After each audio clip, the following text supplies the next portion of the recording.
But you're not Roy. Not that old. We'll tell you that. I'm older than Roy. I don't want to hear. All right.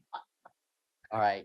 Good morning, commissioners. And we are live and over to you, Chair Harrington.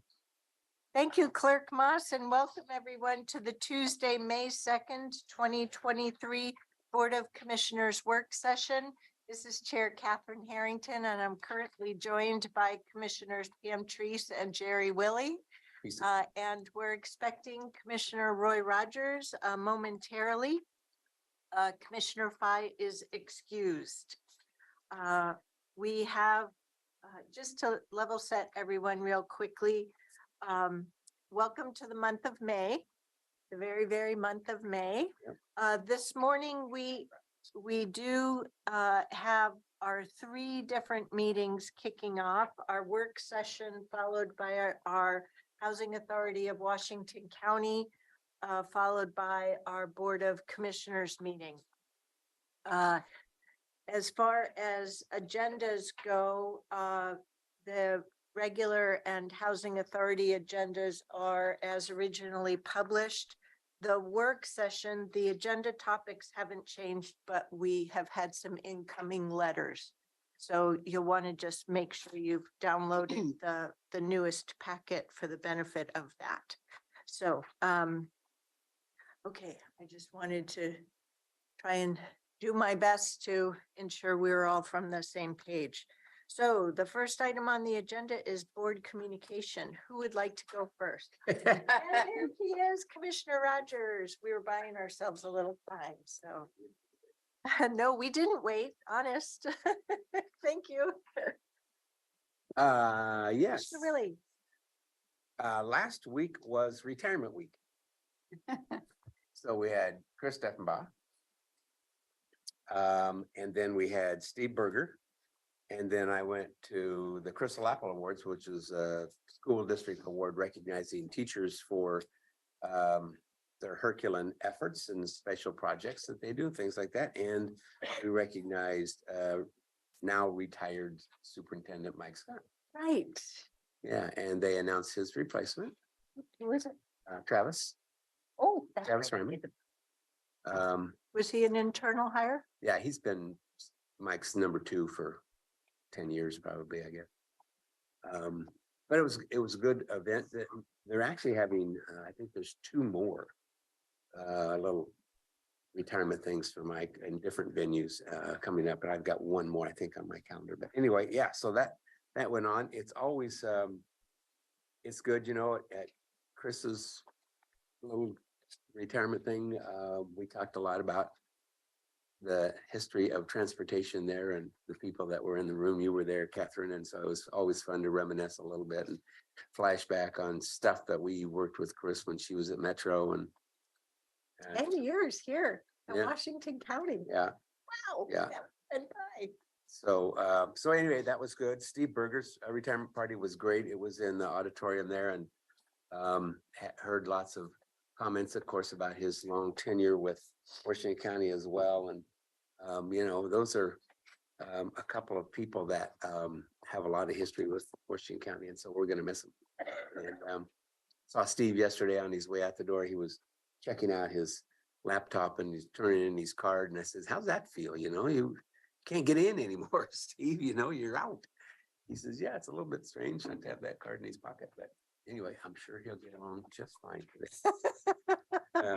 Well, you're sure he's going to be more successful at retirement than you were? No, I think he also already has a couple of little side jobs, and it won't surprise me a bit that Chris has some too. So they're too young. Gotta have something to boot your butt out of bed in the morning, you know. That goes for you too. CPO 12 meeting was kind of like, again, the 3rd rendition of the Elm Street conversation, time, place, and manner. Catherine, you were at the Forest Grove City Council on Monday. CPO 12 was on Wednesday. We had Jess was at a community meeting on that Sunday. So been lots of conversation about what's going on in Forest Grove, and we'll just continue to work with them. And then I I have lunch with the new city manager, Peter Brandon at Cornelius this week as well to talk about that plus some other things, just kind of his first couple months of in that new job position. So he's doing a great job. Went to the WEA forum where they talked about, it was on panel discussion with PGE, Northwest Natural, Clean Water Services, and Genentech. And I don't think it was Clean Water Services. Megan, Clean Water Services wasn't there. It was You're a PBWD? sponsor and Genentech. WD. Forest Grove. No, Oh, North Plains.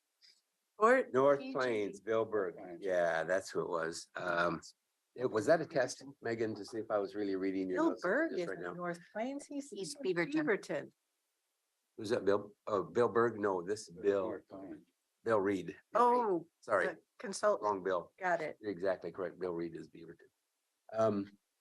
Anyway, it was, No, Bill Berg is Bill Berg. Beaverton. okay, I'm moving on. No, it's really Lynn. My notes say I knew.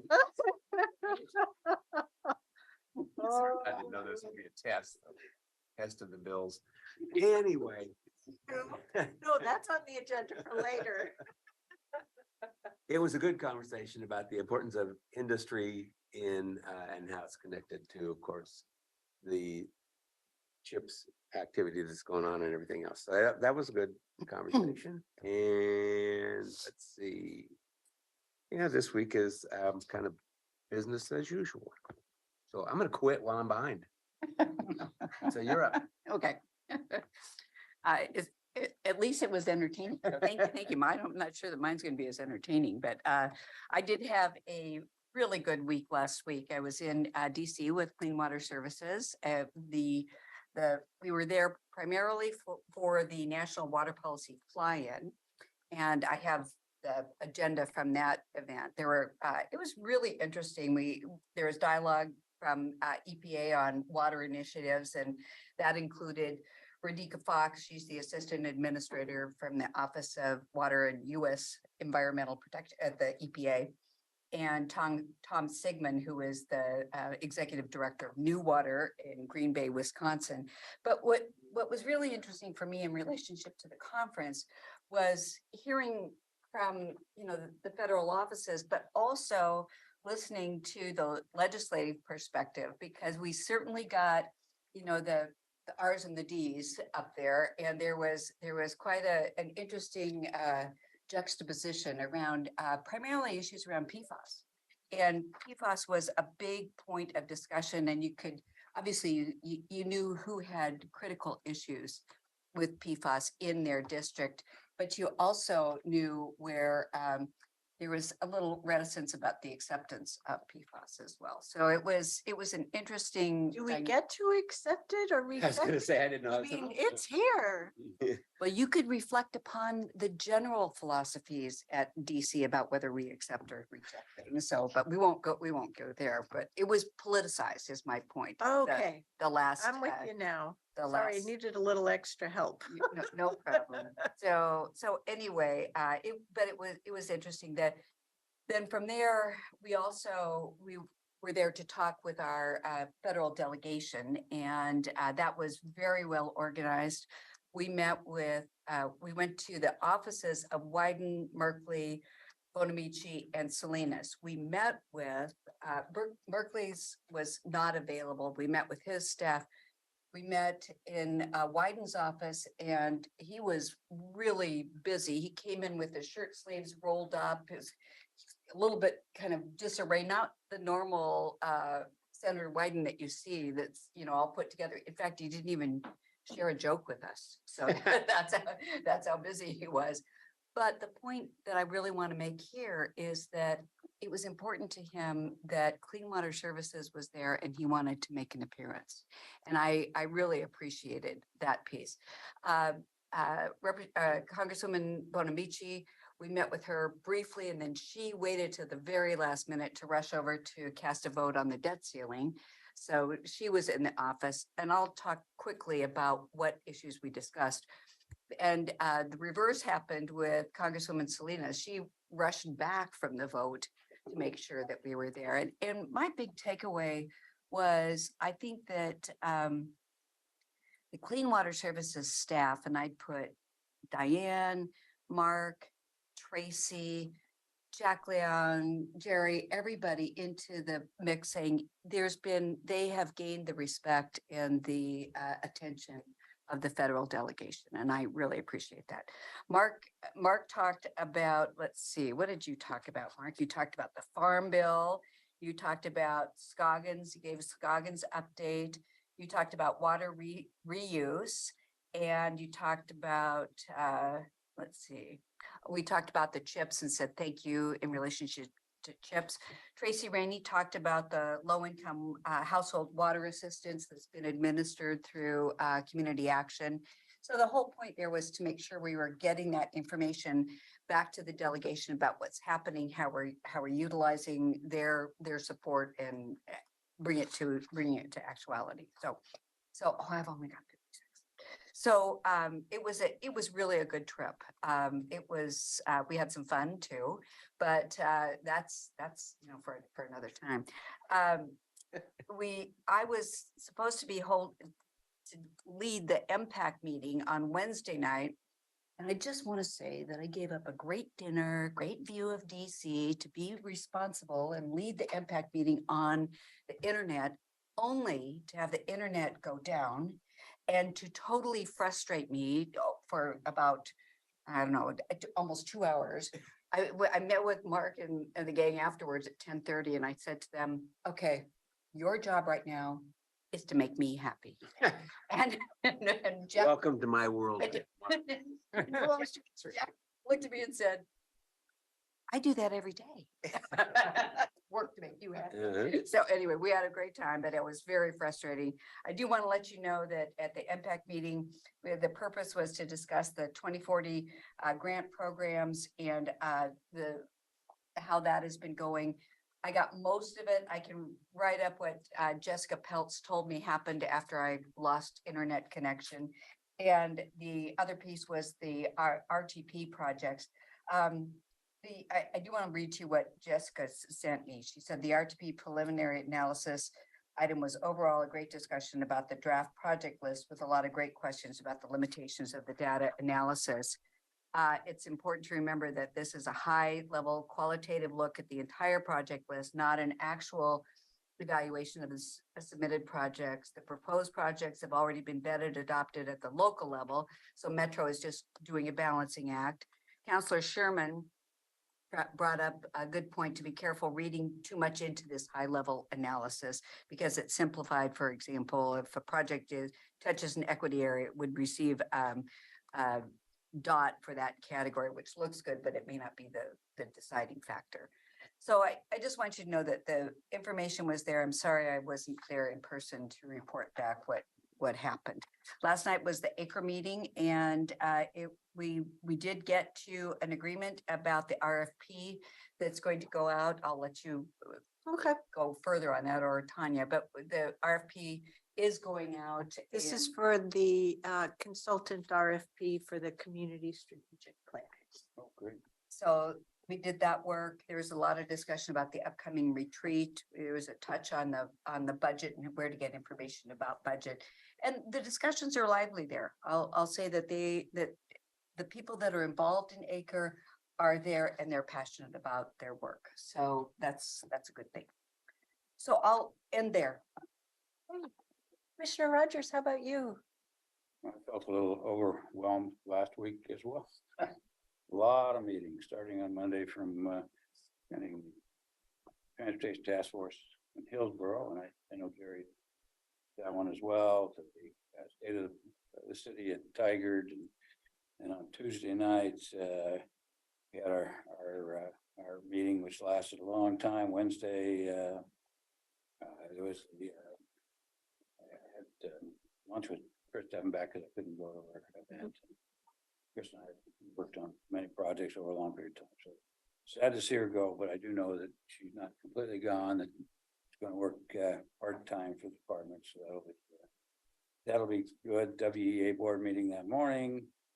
Wednesday, that night, we were over to Walla bulletin for a late evening. I know the chair was there as well. We both heard the topic that you're going to do this afternoon on tolling, which very passionate about in that neck of the woods. The next day, as Jerry mentioned, was Thursday was our WA breakfast meeting. Yeah. The best part for me, not only was hearing, but after the meeting, I'll just give you two little tidbits really fast. I talked with the engineers out in the hallway. And we all keep in mind as we look at projects, that they're a year to 2 years out and getting the needed transformers for any businesses that have located here. And the other part that was interesting as we moved to the EVs, they told me something I'd never heard before, but they were saying, and it's be good for Stephen too down there. Are you structurally preparing your bridges and highways? Because with the EV vehicles being heavier, are you retrofitting them? How are you prepared to do that? And I found that fascinating. I never really thought about that before. Well, it's no different than the transition where the vehicle inventory went from sedans to more heavier pickup trucks. And you're also right, the volume of 18-wheeler trucks changed too. So it's on that same order. Just never We know how to thought do about this. that. Yeah. Yeah. Money. We had our Wednesday night, our Thursday night meeting. Friday, I had an opportunity to go to an invitation only with a certain group of folks, and I met with two of our congressional folks, two of our minority leaders in both the House and Senate. I also had an opportunity to chat with Chair Smith, Clackamas County. Was this federal or was this state? I met with all of them combined. They were a meeting, happened to be an R meeting that I was invited to. And I went to see what they're saying, and they were all there. So it was interesting to see them all in one place at one time. And I had some private one-on-ones. So it's just interesting the take they have on issues. Gives a different balance to things. So that was a full weekend. Here we are back on Monday, Tuesday. Mhm. Bye. What's just a general question, and I may have just forgotten something over the last few weeks. Is there much happening with WSI these days, or what is happening with WSI? That's a great question.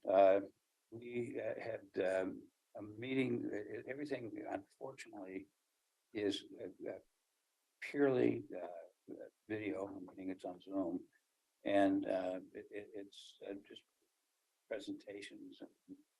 I'd like to push to a few little different things more than you want to hear here, but I would like in talking with WA about it to have some kind of a cool event with them that showcase some kids, I think, and young adults who businesses would like to hire. I'd like WA to be more present in that field. I thought I said WSI. Yeah, I am, and more of that Okay. field. Then with WSI, I'd like them to be more present in Washington County. They are. Their last meeting was out in Rockwood. I tried to get on the meeting and Zoom. I wouldn't drive out there that day. Zoom went down, so there was half of their board or 3/4 of their board who couldn't even attend because the Zoom went completely down. But I'll give you a better update next time. Well, I know they're a very important partner to us in Huge terms of partner. workforce partner. development. So, okay. They're launching I just looked at their website. They've got an economic opportunity program review and those things.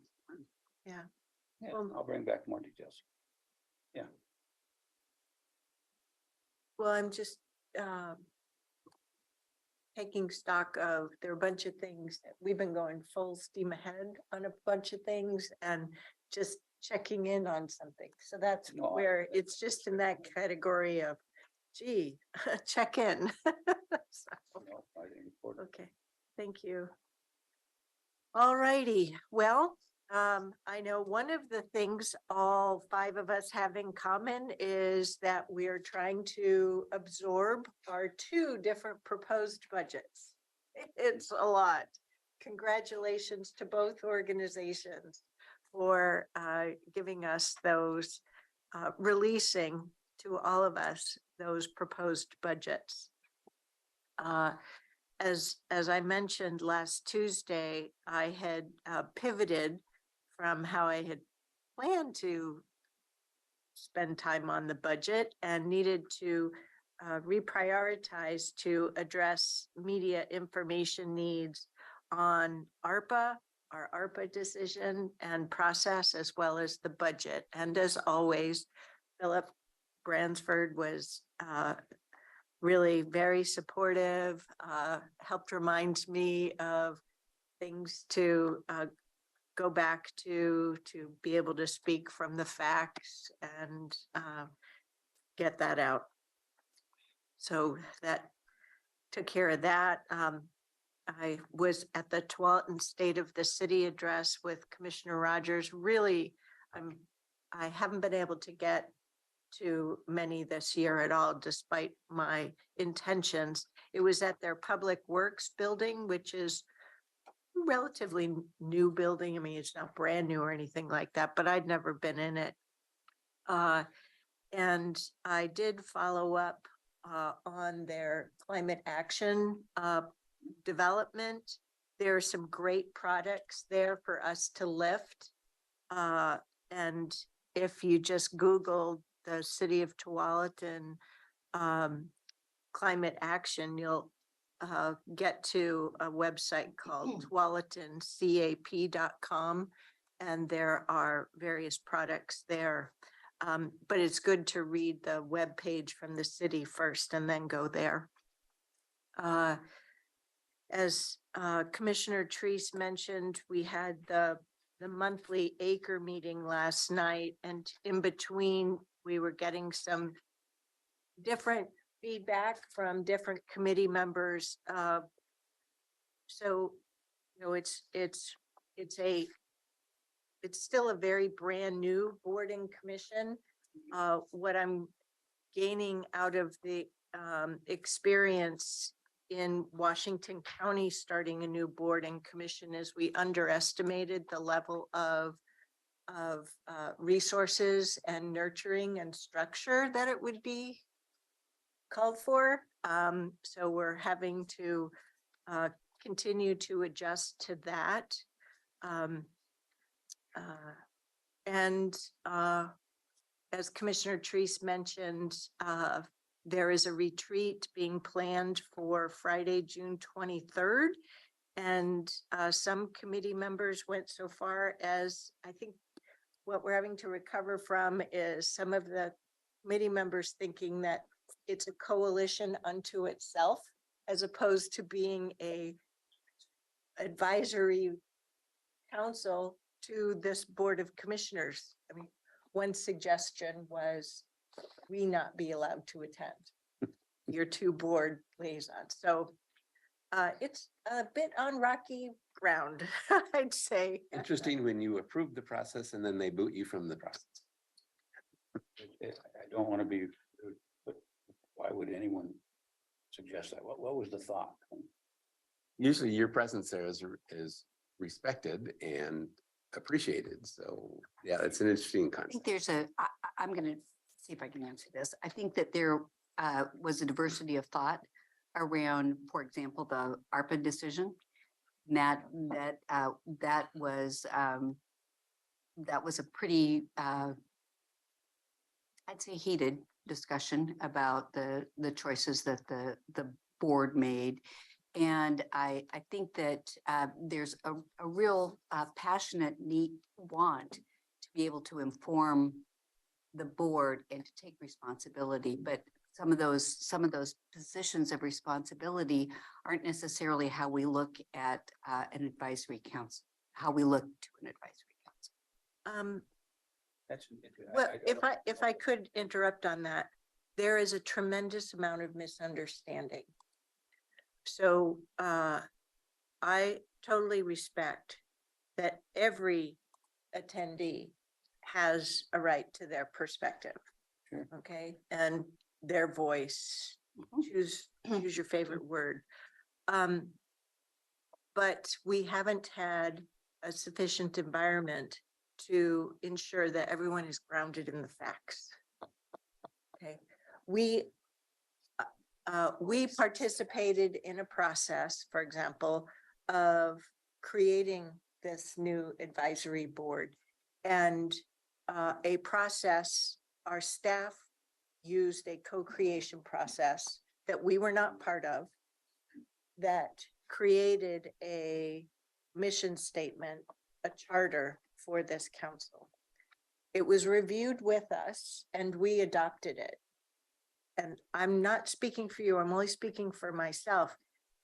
I adopted it with a long view of, yes, we have this advisory council. I would like over the course of time for it to be able to provide us advice and guidance on a whole spectrum of topics. Budget, our equity journey, investment decisions, new policies. And so I worked with the staff resources that we have for this committee, and it took a while to put a draft work plan together. At the same time that we were trying to ensure that the committee members had a common grounding in terms of what our portfolio is as a county government. And in parallel to that, I think there were some committee members that looked at the charter and said, okay, well, you said this, there's this and this and this. We expect to be able to give you advice on that now. But it didn't line up with our timeline needs. So Case in point was the budget. yeah, exactly. So there's this expectation that right now they be part of the budget deliberation process. And we've tried to share, no, that's not the way our budget process works right now. But also it's not just no, even though I just heard myself say no. The things that we did to try and be open and transparent and bring the community along, many of those members weren't aware of that, let alone able to be on that journey. So that's why I say there's a lot of misunderstanding. We just haven't had the time to go through a lot of these basics. And to use one of my phrases, we overcommitted and underdelivered, right? We overshot. So versus, okay, realistically, what can we do in this time frame, given that the board, the council, I should say, the council needs the opportunity to just get going, because all of our other boards and commissions have generally been around for a while, and even our staff who helps support all these different boards and commissions, they know how to do things. And so it's a bit awry. And I think it takes a while in any organization like this, and organizational dynamic like this, to develop trust. And we're not there yet. So, and that's part of forming, storming, norming, performing, as we all know. So I think that's, and we had a couple curveballs in the beginning with some issues that were really important to attendees, like ARPA. So, and I'll say related to ARPA, I have confusion over what was this role of crew and this community engagement effort that we've joined in on with our two largest cities, and we've gotten both a recommendation from that effort, or at least PowerPoint slides to that effect, and a whole set of large CBOs that have given us a different set of recommendations. So it's just a bit confusing. Appreciate it. It just sometimes before you go too far, it's interesting to go back and clarify roles and definition of mission. And it just listening, I wasn't there. It seems like there isn't really a definition of clarity of mission for them or their role. And maybe that needs to be revisited and say, this is what your responsibility. Well, it's pretty expansive, right? Because we tried to, You try to make it large, but maybe. we tried to look at the realm of equity and our larger community and across our service portfolio. So But I think this discussion is good, and you can expect, the board can expect that both Catherine and I will be bringing back issues, and we'll be discussing, the role of ACRE, and you'll hear more about that, and we'll expect you to weigh in as well. Isn't that fair, Catherine? yes, yes. For me, this also touches on our community engagement process and what our mechanisms are. I know we had an item for a work session prior, and I just looked. Time, place, manner. That's camping. I said community engagement. Didn't I say community engagement? But we were bringing forward a community engagement plan on time, place, manner. No, we had a whole topic on CPO revision. Oh, yes, yes. That's, I still don't June have 6th. clarity Yep. on all that, and it's not in a rolling agenda, which leads me to my last closing topic, which is our June 1st Thursday retreat. Please continue to hold that day for our roundtable. We have several topics that will be coming forward there for our conversation, particularly around planning. So I'm working with both Ms. Angie and Ms. Taniguchi Dennis because we've taken a lot of things and sort of put them in suspended animation until we get through budget. But if you look at our current packet with the rolling agendas, we don't have things programmed in yet. So it looks like, oh, scot-free, July 1st, we're sitting pretty. And that's not the case. I sit here feeling pretty comfortable and saying we're maxed out. And so we're gonna have to work through a bunch of that. It's gonna be a little different for us to actually have to say, well, wait a second, if we scope something in terms of time in our capacity, like high, medium, and low or something, so that we can make sure that we feel good about what's on our plate. So lots to do. So welcome to the month of May. Oh, and I neglected to write down, tomorrow night is another first ever. We have our budget meeting with our local elected officials.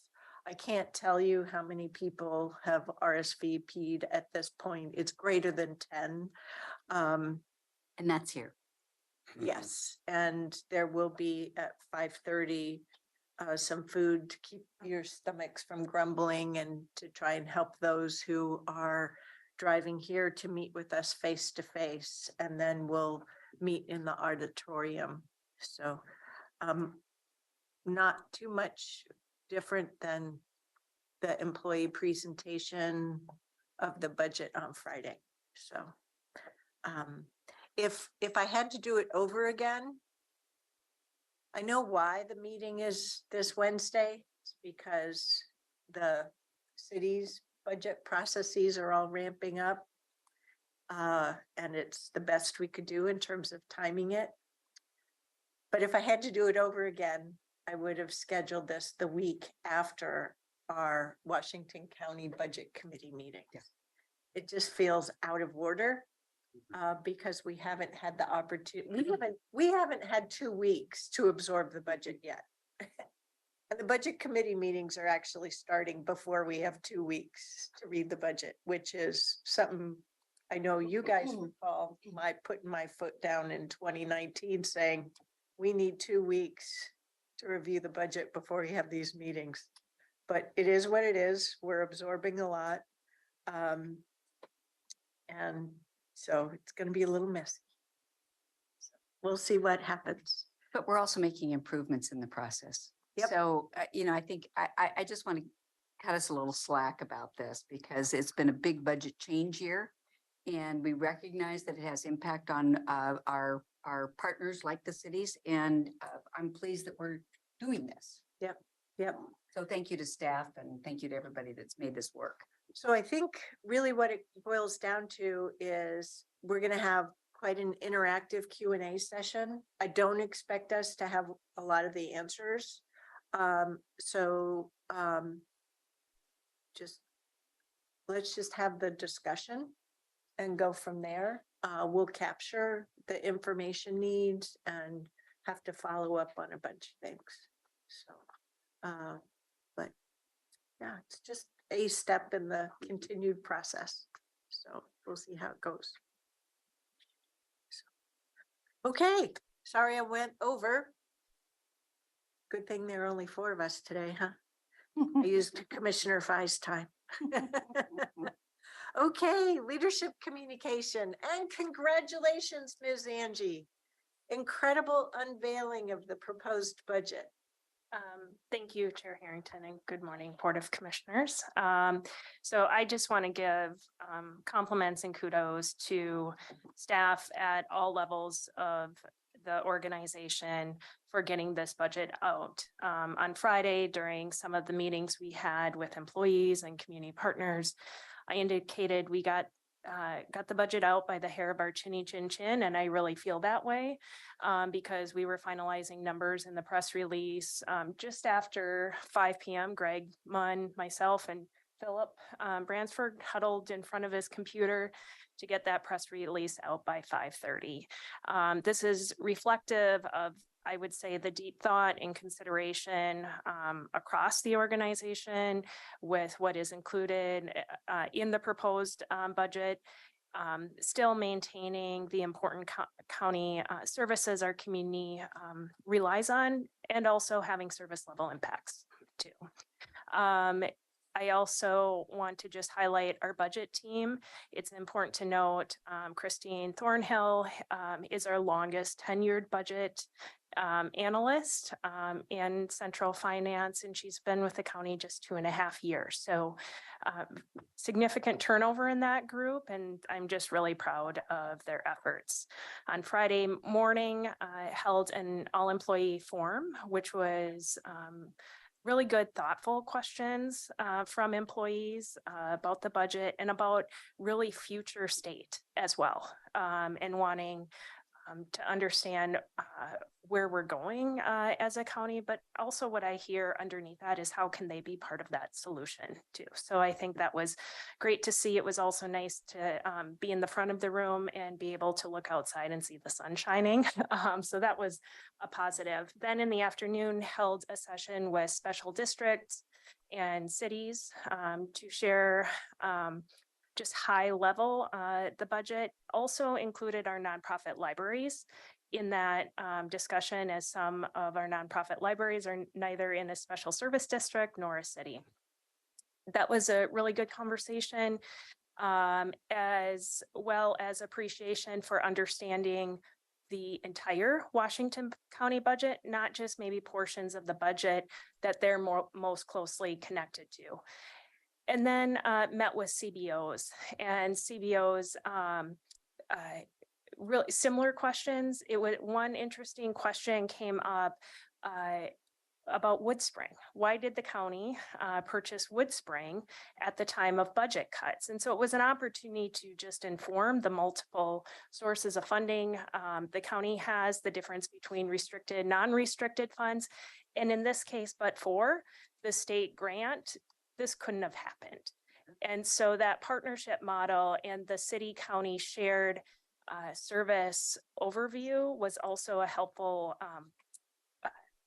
just illustration that, to share with CBOs and also the city and special district partners, because that diagram produced by AOC really, for me, helps illustrate what the unique role a county is and how that is different from a city. And that's a diagram that we should give out as a handout in the meeting tomorrow night. It's in the PowerPoint. And oh, Okay, Yep, great. Budget book you're talking? No, it's in the PowerPoint for tomorrow Oh, day. okay.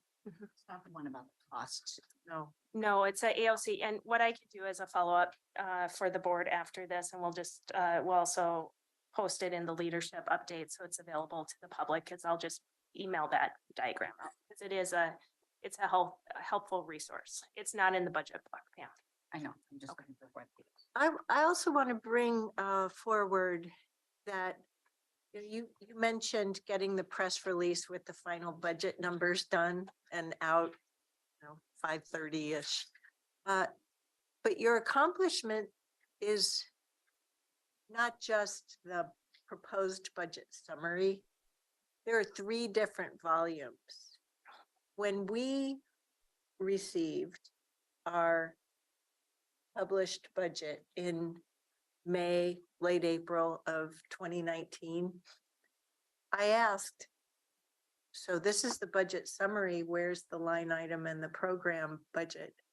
And because they weren't released at the same time, they dribbled in.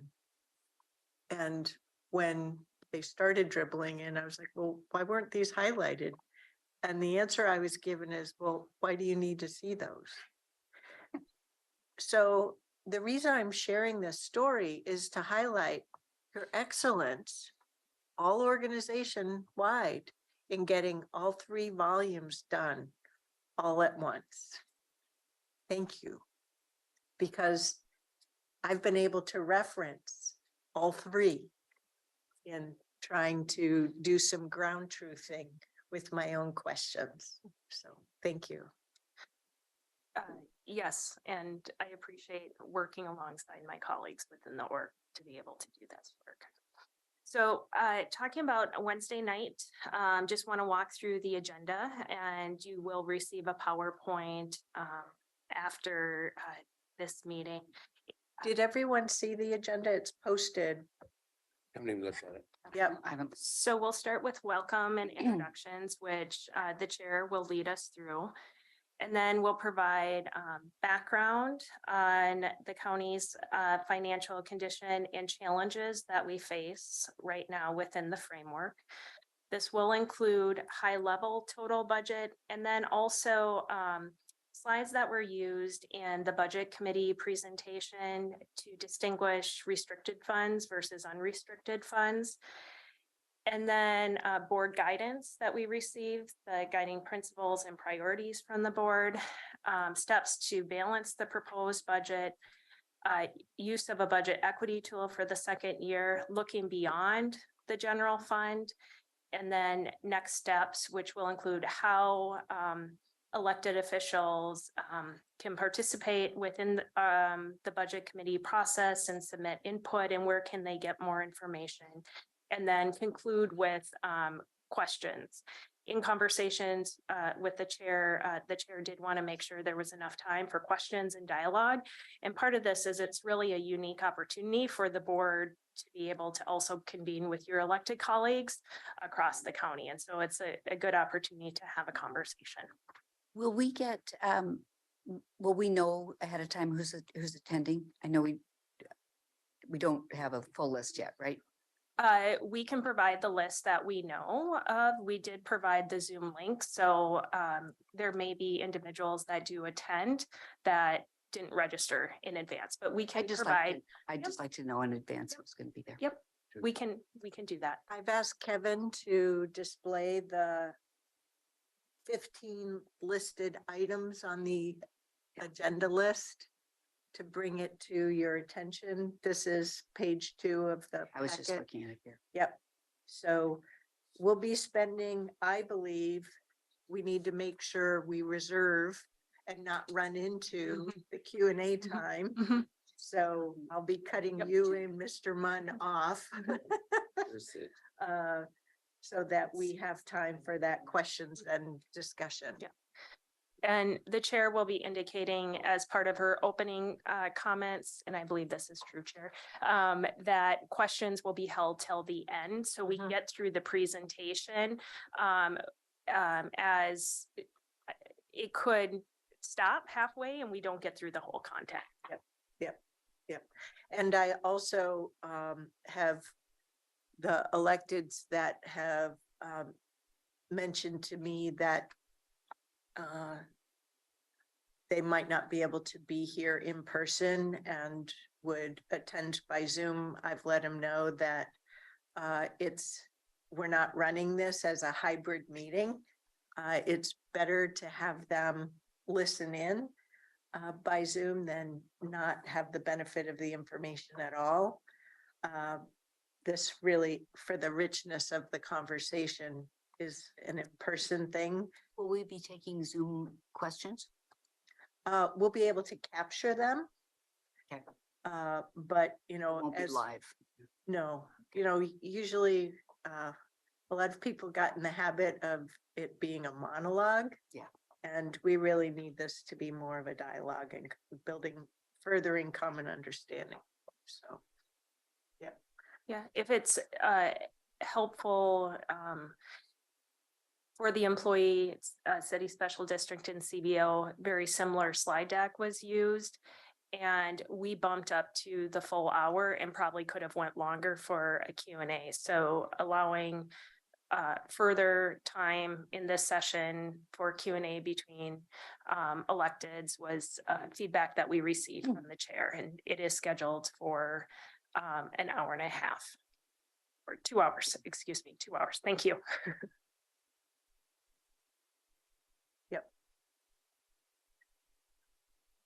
Yep, we're going to learn a lot together.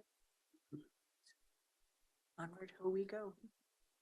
And that concludes my update. It was a good budget overview. What did we call it? Budget orientation number 2? They made it interesting with what was it? Letterman's top 10. So got a little rushed because it got a little slow or long. So, but the content's available. So, yep. Great. Mr. Carr, welcome. Thank you. I wanted to tell you that we have finalized the settlements in 5 of the opioid cases, 5 more of the opioid cases. Totaling, I think the total settlements are around $90 million. Washington County's share is about $10 million, which we will receive over a period of varies, but it depends on each settlement. But the last one pays out in 2036, so about 13 and a half years. The hang up on these settlements was, again, the state. They objected to our agreement with our lawyer and refused to see him paid what he was entitled to, which was unfortunate. And he agreed to reduce his fees, which I think is penny wise and pound foolish. But that I'm not the state. So, but the Brad Anderson did a great job negotiating this on behalf of Washington County and several others, and it's resolved. So that money, of course, will come in, but will be bonded against and used for the CAT facility. So just an update on that. Also, I just wanted to mention that last Friday, the government law section of the Oregon State Bar held their annual spring conference, and it was Washington County centric. Brad Anderson is the president of the government law section. He spoke about nuisance abatement. Rob Bovet spoke about drug policy, and one other thing. He had 2 presentations. John Mansfield gave a fascinating presentation about intellectual property for government lawyers, and an area I don't know a lot about, but he did it with someone from the Portland City Attorney's Office. And I sat there and just really impressed with the depth of knowledge on our team. And I wanted to share that with you. That's great. Thank you. Could you say again what the conference was? It was the government law section's annual spring forum. So it's Continuing legal education. for government lawyers as part of the Oregon Bar? Yes. Got it. Thank you. It also happened to be the last day that you could accumulate CLEs for your reporting period. So it was very popular seminar. High attendance. So back on the opioid settlements, thank you. You said the Washington County share is about $10 million and the payouts go out to 2023. 2036. 2036. Thank you. I wrote The it longest down. one is 2036. There are 5 different settlements that have different time periods. Yep. And I really appreciated the reminder about how that revenue is being bonded against and that it'll be used for CAT capital or CAT operations? I think it's capital, but I'm not sure. Capital. Okay, thank you. Wanted to make sure I had that settled right in my Just to head. follow up, it is all settlement money targeted the same way. I believe so, yes. That was a decision by this board. I think so, yes, before my time.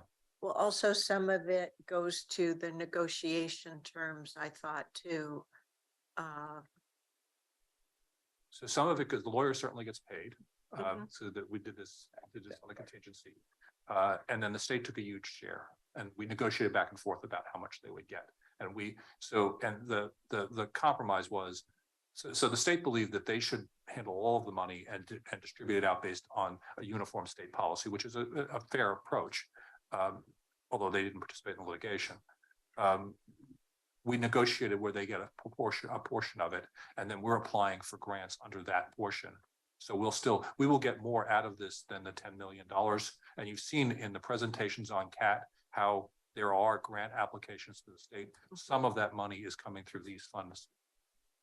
Yeah, so when we've given I can't remember if we've given direction or also adopted a finance plan, so a decision on the CAT capital fund.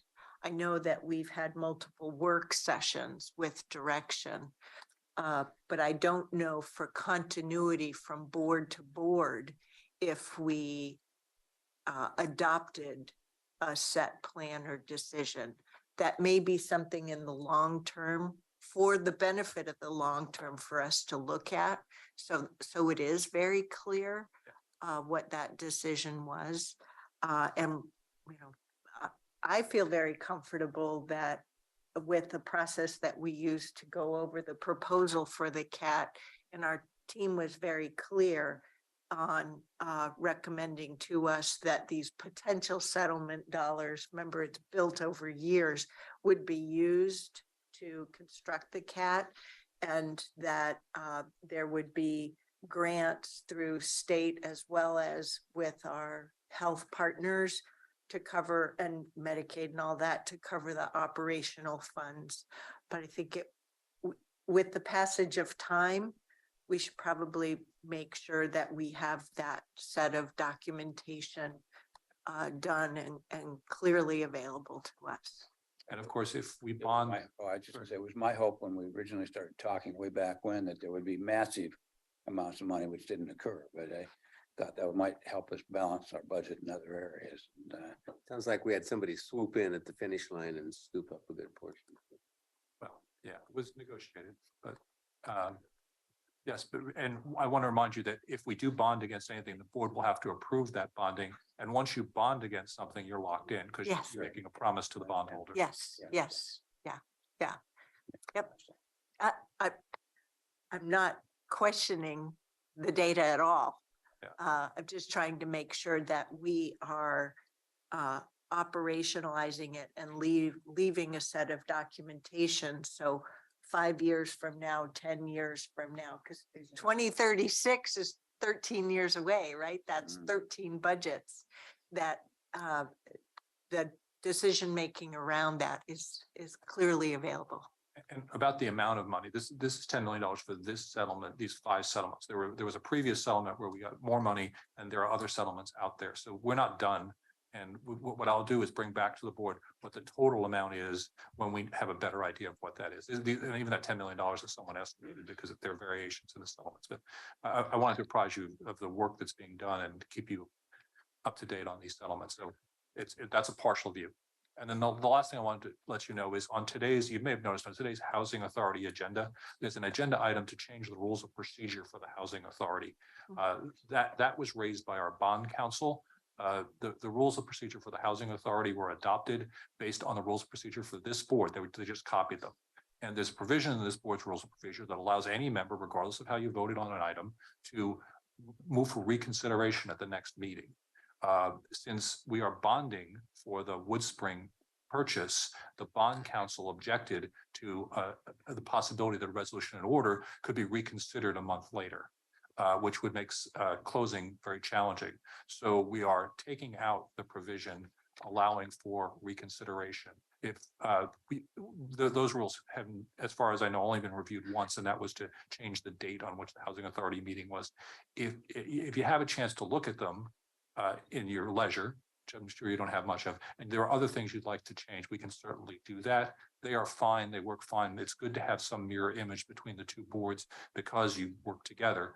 But if there are different things, so this came up at sort of the last minute. We had to put it on today, and I appreciate your consideration. There'll be an action on it today.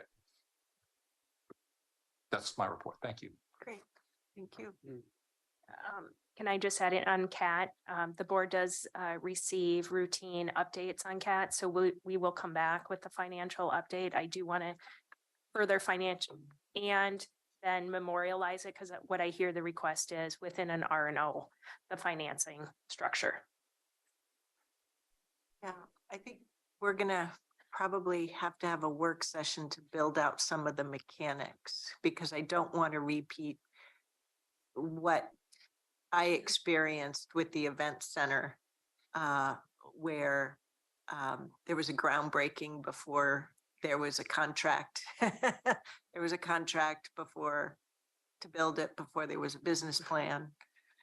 And bonding was done before we had a contract as well. So it just seems a little out of order. That's all. Yeah. Not questioning, there is an event center. I'm a member of the board to try and make sure it's successful. So that's all. So Tanya, I see that we just got notification of an unplanned outrage notification of our IT system. You mean outage, not outrage. Outrage. Well, it's going to be outrage if we don't provide Zoom. But would that impact our ability to have a Zoom meeting for this board? It's not going to impact us. Okay, Kevin says, no, we're good. Okay.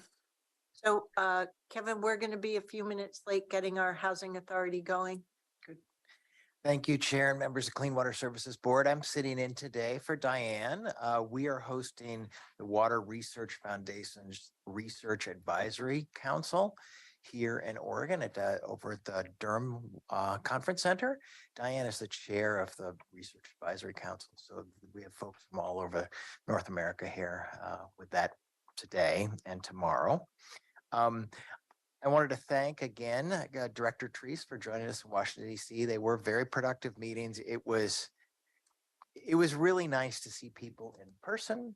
It was nice to meet a lot of new staff in person that we just mainly have met through Zoom. We're very pleased to meet face-to-face with Congresswoman Salinas, who lives very close to the Durham Water Resource Recovery Facility and whose husband works for the Bureau of Environmental Services. So we could have some shop talk about wastewater treatment and water resource recovery. So that was very nice. Bureau of Environmental Services, Portland. City of Portland. Yes. We're also very pleased. The lingo. Yes.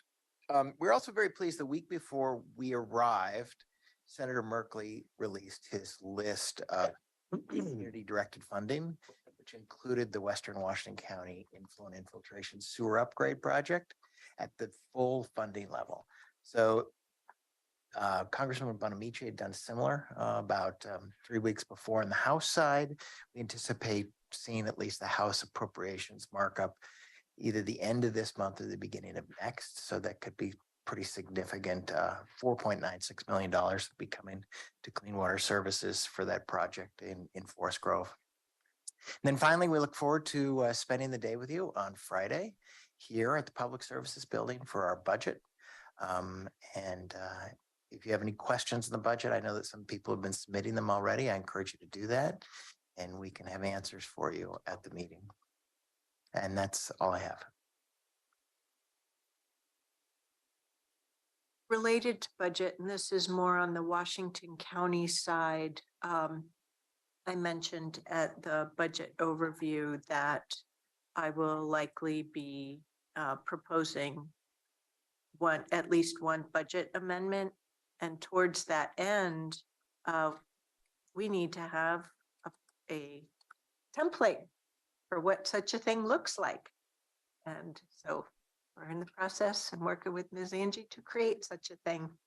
So If anybody else wants to put one together, they'll have some idea of expectation of what they would need to bring forward to the committee. So our first meeting is until next Monday.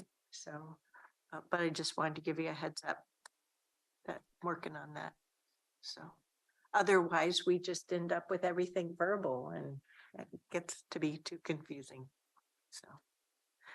Okay, so that's it for now. I didn't hear anybody ask any questions about or indicate they had any questions about what's on our formal agendas. So we'll reconvene in about 10 minutes at 10:15 for our Housing Authority meeting, followed by our regular business meeting. And we'll reconvene for our work session agenda starting at 1 after lunch. See ya.